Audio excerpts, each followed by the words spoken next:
শেখ হাসিনার পতন। শেখ হাসিনা কিন্তু অনেকবার দম্ভ ভরে বলেছিল যে তাকে পতন ঘটাতে পারে এমন কোন শক্তি বাংলাদেশে সৃষ্টি হয় নাই। পতন কিন্তু হয়ে গেছে। মানুষ কিন্তু একটু একটু করে খেপে, একটু একটু করে কিন্তু এগ্রিভড হয়। তো আপনি দেখেন 100 দিনে 605 জন খুন হয়েছে। আইন শৃঙ্খলা পরিস্থিতি তো চরম অবনতি ঘটছে। আমি আজকে একটা নিউজ পড়লাম প্রথম আলোতে, মানে হৃদয়ে বিদারক।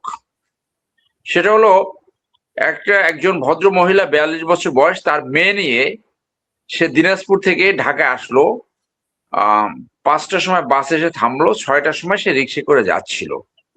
কোনো একটা ফার্মাসিউটিক্যাল কোম্পানিতে চাকরি করে। শেরেবাংলা মেডিকেল কলেজের সামনে তাকে তার ব্যাগ ধরে টানাটানি করাতে তার মেয়ে সহ সে রিক্সা থেকে পড়ে যায়। রিক্সা থেকে পড়ে তার ডান হাত ভেঙে যায় আর মাথার পিছনে আঘাতপ্রাপ্ত হয়। সে 3 দিন পরে মারা যায়।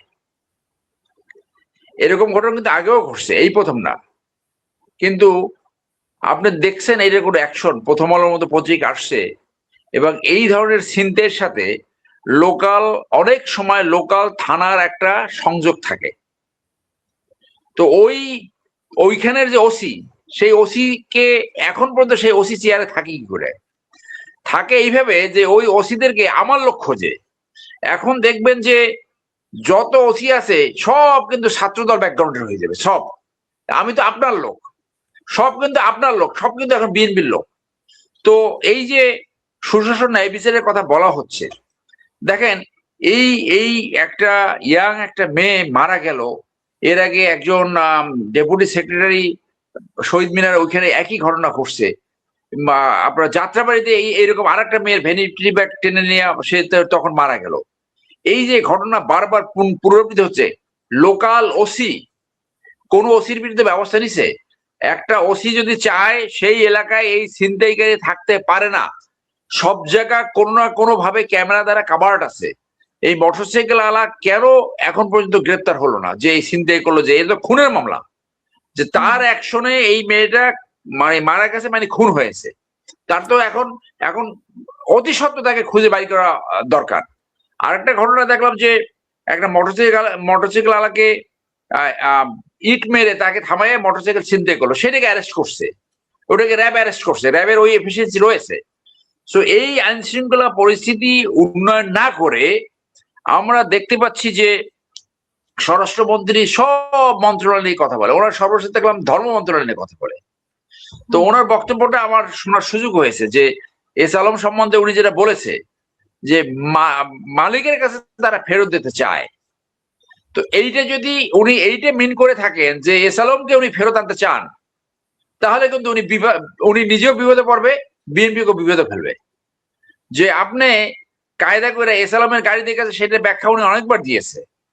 তো এস আলমের কোম্পানি ওনার ছেলে নাকি ম্যানেজ করে। এইগুলো তো আমরা অনেকবার বিভিন্ন ইস্যু শুনছি। এই ব্যাপারে ওনার কোনো স্টেটমেন্ট আমার নলেজে আসে নাই যে ওনার ছেলে এস আলমের ব্যবসা বাণিজ্য দেখে কিনা। কিন্তু দুষ্ট লোকেরা বলে যে যারা সমালোচক, যে নুন খেলে নাকি গুণ গাইতে হয়। তো উনি নাকি এখন গুণ গাচ্ছেন। তো ওনার এই পার্লামেন্টে এর আগে একটা বক্তব্য দিল যে প্রতিশ্রুতি ভঙ্গের বক্তব্য। রাজনীতিতে প্রতিশ্রুতি ভঙ্গ করার ফল কখনই ভালো হয় না। তো ওপেনলি উনি যেটা বললো যে আমরা এগুলা মেনে নিয়েছিলাম যাতে নির্বাচনটা আদায় করতে পারি।